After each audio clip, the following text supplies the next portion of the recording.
Puluhan mata-mata dari kota harimau terbang berganti pakaian menjadi tim tempur, lalu menuju ke mansion tuan kota dengan tertib. Karena Rhino City telah meningkatkan patroli, jalan-jalan dipenuhi pasukan tempur, jadi tidak ada yang meragukan identitas tim pasukan tempur ini. Sesampainya di gerbang istana penguasa kota, rombongan itu dihentikan. "Tunjukkan padaku tokenmu," kata seorang penjaga kepada pemimpinnya. Pemimpinnya adalah pemilik paviliun Tianbao. Dia segera mengambil token dan menyerahkannya. Penjaga itu mengambil token di tangannya, dan kilatan cahaya putih membuktikan bahwa token itu asli dan bukan palsu. Melihat token itu asli, penjaga itu mengembalikannya dan berkata, "Masuk." Tak lama kemudian, penjaga toko paviliun Tianbao memimpin anak buahnya memasuki istana tuan kota. Setelah memasuki rumah tuan kota, penjaga toko paviliun Tianbao berbisik, "Sekarang bagi pasukan menjadi dua kelompok. Usahakan tidak menimbulkan konflik, dan cari kediaman putra dan putri tuan kota." Semua orang mengangguk, lalu berpisah menjadi dua kelompok untuk mencari Niu Li dan Niu Ben. Karena rumah tuan kota sangat besar, orang-orang ini tidak tahu persis di mana Niu Li dan Niu Ben tinggal, dan mereka tidak berani menggunakan indera spiritualnya untuk menyelidiki, karena itu akan dengan mudah mengungkapnya, jadi mereka hanya bisa mencari dengan perlahan. Akan tetapi, mata-mata kota harimau terbang ini tidak menyadari pada saat ini bahwa setiap batu bata biru di bawah kaki mereka memancarkan cahaya hijau samar-samar. Demi mencegah siapapun menyelinap ke dalam rumah tuan kota Silalat Godfrey telah mengeluarkan banyak uang untuk mendirikan formasi di dalam rumah tuan kota. Meskipun orang-orang ini memiliki token dan baju zirah tim tempur, sayangnya aura mereka tidak tercatat dalam formasi. Jadi ketika mereka memasuki mansion tuan kota, formasi tersebut mulai aktif perlahan. Pada saat ini, Godfrey yang tengah berlatih di menara penekan setan tiba-tiba membuka matanya dan mengerutkan kening erat. "Ada apa?" Chen Ping bertanya ketika dia melihat ini. "Seorang asing masuk ke rumah tuan kota. Aku ingin keluar dan melihat-lihat." Silalat Godfrey berdiri dan meninggalkan menara penekan setan. Melihat hal ini, Chen Ping mengikuti Godfrey dan meninggalkan menara penekan setan. Kemudian mereka berdua berjalan menuju halaman. Tak lama kemudian, mereka berdua mendapati ada segerombolan prajurit mencurigakan di pelataran rumah tuan kota. "Tidak pernah ada patroli pasukan perang di istana ini pada malam hari," kata Silalat dengan lembut. "Sangat mungkin tim tempur ini berpura-pura menjadi orang lain," kata Chen Ping. Silalat Godfrey mengangguk, lalu mengeluarkan sebuah batu hitam dari tangannya, yang di atasnya terdapat simbol-simbol tak jelas. Saat Godfrey menyuntikkan kekuatan abadi ke dalam batu, cahaya putih tiba-tiba keluar dari seluruh mansion tuan kota. Lampu-lampu putih ini saling terhubung dan benar-benar menutupi seluruh rumah tuan kota. "Gawat, kita ketahuan, cepat mundur." Penjaga toko paviliun Tianbao tidak menyangka mereka akan ketahuan begitu mereka melangkah masuk ke rumah tuan kota. Pada saat yang sama, alarm berbunyi nyaring di sekitar istana tuan kota, dan penjaga yang tak terhitung jumlahnya bergegas keluar. Bai Yi dan Feng Xian juga berlari keluar, tampak gugup dan bertanya, "Apa yang terjadi?" "Tidak apa-apa, ada yang membobol. Itu pasti mata-mata dari Flying Tiger City. Masalah ini akan segera ditangani." Silalat Godfrey menghibur mereka berdua. "Sial, mengapa kota Feiyu ini tidak ada habisnya? Apakah kita benar-benar akan bertarung sampai mati?" Ketika Bai Yi mendengar ini, dia langsung menjadi marah. Apakah kota badak ini berseteru dengan kota harimau terbang? Ketika Chen Ping mendengar apa yang dikatakan Bai Yi, jelas bahwa hal semacam ini sering terjadi antara kedua belah pihak. Tidak ada yang salah dengan itu. Hanya saja kota Feiyu memiliki sedikit sumber daya, jadi mereka sering datang ke wilayah kita untuk memperebutkan sumber daya. Mengenai Purgatory Field, Flying Tiger City juga iri dan ingin mendudukinya, sehingga sering terjadi konflik. Kami hanya berjarak ribuan mil dari Flying Tiger City. Kami adalah dua kota terdekat, jadi wajar saja jika kami berkonflik. Sebaliknya, si pengganggu memiliki pandangan yang lebih terbuka. Terjadinya perselisihan mengenai sumber daya adalah hal yang wajar. Saya pikir mereka sedang menuju ke tempat harta karun. Tempat itu telah diduduki oleh Rhino City, dan Flying Tiger City tidak mau menyerah, kata Bai Yi. Tempat di mana harta karun itu dikubur. Chen Ping tertegun, wajahnya penuh kebingungan.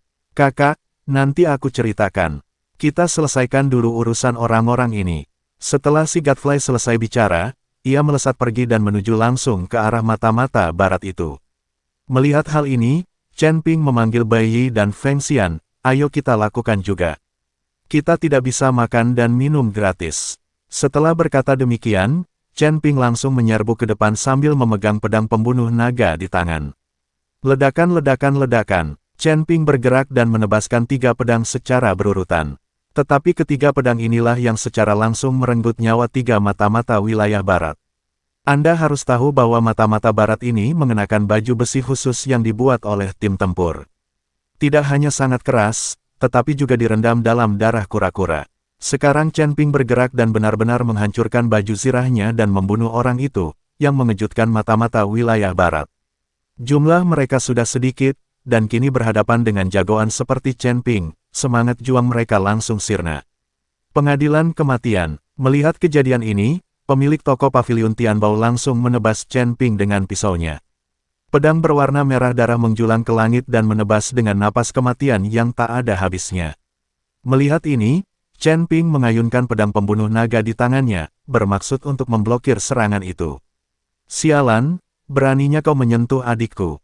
Saat sang dewa gila melihat seseorang menyerang Chen Ping, dia langsung menjadi marah.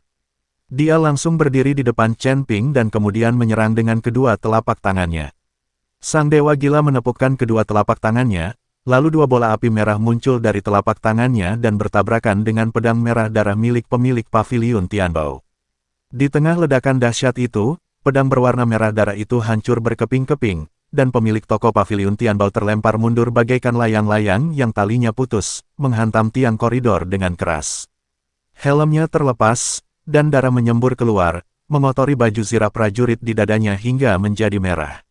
Bagaimana ini mungkin? Penjaga toko paviliun Tianbao menatap Feng Xian dengan ngeri, matanya penuh ketidakpercayaan. Apakah kamu peri gila? Penjaga toko paviliun Tianbao terkejut.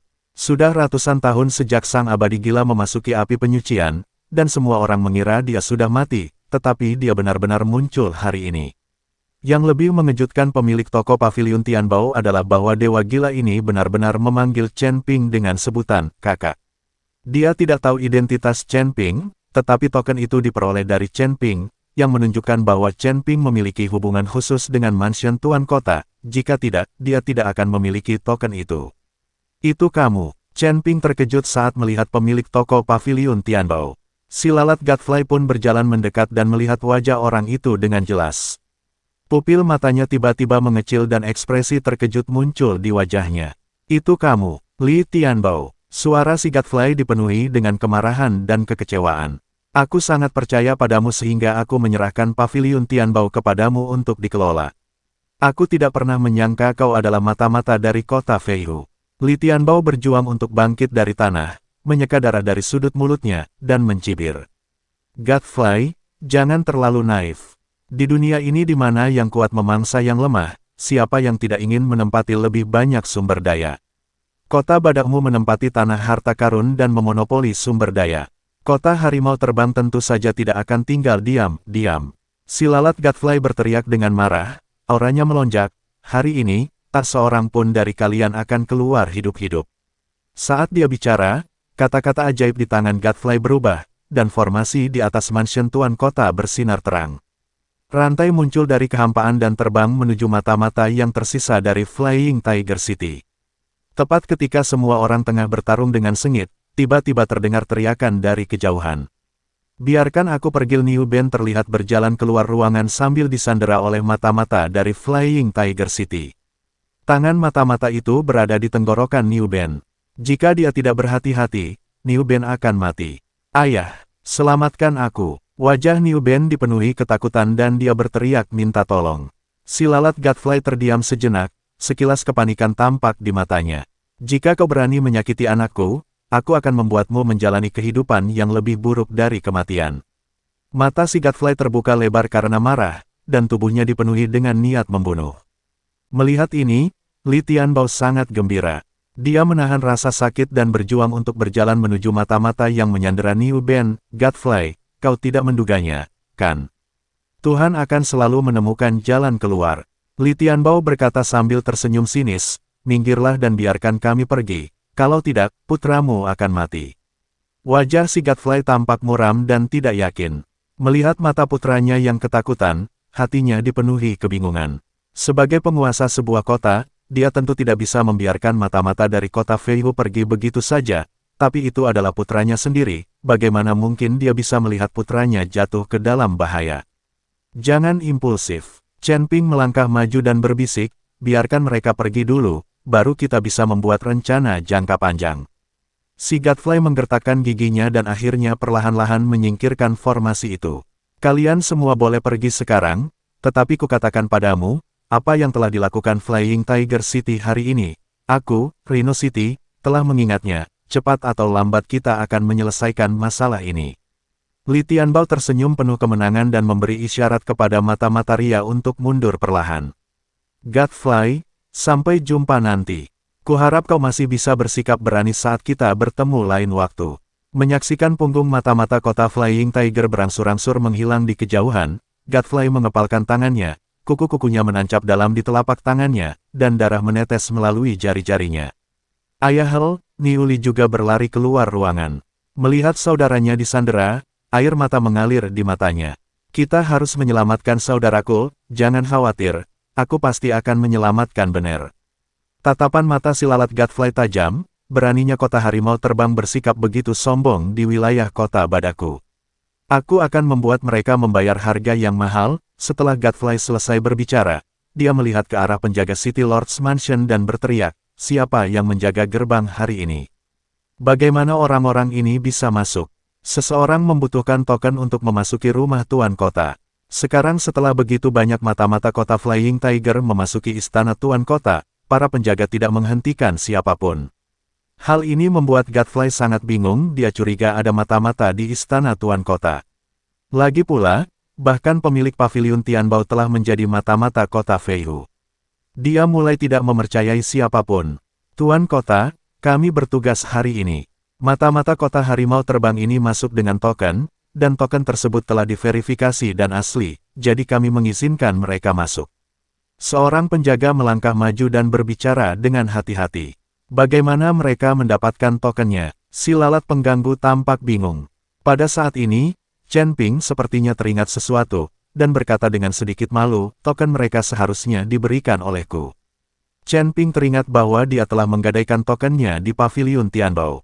Anda, si lalat Godfrey tercengang, kakak, kok kamu bisa punya token rumah Tuan Kota kita? Sebelum Chen Ping sempat berbicara, Niuli melihat Chen Ping dan bertanya dengan heran, kenapa kamu? Kamu menggadaikan tokenku. Setelah mendengar apa yang dikatakan Chen Ping, Niuli juga ingat. Chen Ping mengangguk malu, saat itu saya kekurangan koin abadi, dan saya tidak punya pilihan selain menggadaikan token tersebut di paviliun Tianbao. Si lalat Godfrey menatap Niuli dan Chen Ping dengan bingung. Dia tidak mengerti bagaimana putrinya bisa mengenal Chen Ping. Pantas saja aku tidak bisa mencari tahu di mana kamu berada saat aku ingin mencari tahu. Ketika Niuli mendengar ini, dia berkata sambil mengeluh. Saya minta maaf. Chen Ping meminta maaf lagi, dan kemudian menjelaskan kepada Godfrey bagaimana token itu muncul. Setelah mendengarkan, si Godfrey tidak menanyakan masalahnya lebih jauh. Lagi pula, dia tidak berani mengatakan apapun kepada Chen Ping, karena Chen Ping sekarang adalah kakak laki-lakinya. Saudaraku, kamu tidak menyangka hal ini akan terjadi. Ini tidak ada hubungannya denganmu. Ini juga salahku karena tidak memilih orang yang tepat. Aku tidak menyangka bahwa Li Tianbao sebenarnya adalah mata-mata dari kota Feihu. Ketika si lalat Godfrey teringat kepada penjaga toko paviliun Tianbao, wajahnya dipenuhi kemarahan dan dia berharap dapat memakan Li Tianbao hidup-hidup.